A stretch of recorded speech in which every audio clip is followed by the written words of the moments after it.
All right, so in this video, I'll show you how you can bulk import images or a single image and add labels to it. Meaning, let's say for some reason you didn't use the app and all you did was take pictures of the contents that you inventoried. You could afterwards import those images from the web. You go to job settings, click bulk image upload. You can drag and drop all the images you want to import here. I'll just do a single one for the sake of the demo, but you drop it and you can select if you want to process one or multiple items from the image. So I'll click process multiple items from that image.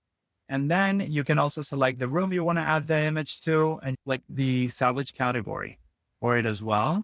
So I'll click upload. This uploads the image, and once the AI runs on it, you get a notification over email saying the job has been completed. Once you get a notification, you can see the image I just uploaded. So you can see AI has already identified a number of items out of that image. Because I did that, they selected the multi-mode. If you don't want it to select multiple items, just don't select that when you're importing it. Leave it as single mode.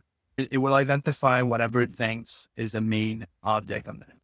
Once you have those objects that have been imported based on that bulk image upload, you can select one or many of them and you can tag them. So I'll show you here. If I click on, let's say the office chair, there's no tag associated to it, right? There's no tag, but I can click here and select a different one. If I forgot to manually generate the tags as well, or I don't have a tag, I can create one here on the custody tab. I just hit create labels here and I'll just call this, let's office chair. So office chair, quantity of one, and it will generate that label for me.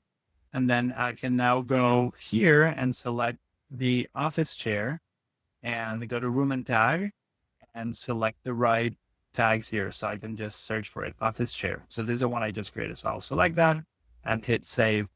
And now that item will be tied to that tag. So here it is, the one I just created, office chair one.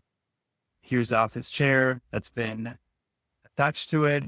I can now go ahead and select the QR code and print that label for it. So print the selected one in whatever format you want.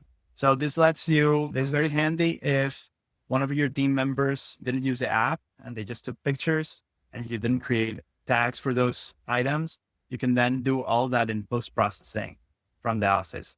Another thing that could happen is if you forgot the QR codes at the office for some reason, or if you run out of them, you can, from the app, as you're taking pictures, manually generate additional QR codes. They will show up here. When you get to the office at night or the next day, you can select the ones you manually generated, print those, and bring them to the job and add them to the items that you manually tagged the previous day. The manual tag that you create from within the app gets this type of QR code associated with it. That way you can print it and then put it on those items and they will be tied to the right picture and so on.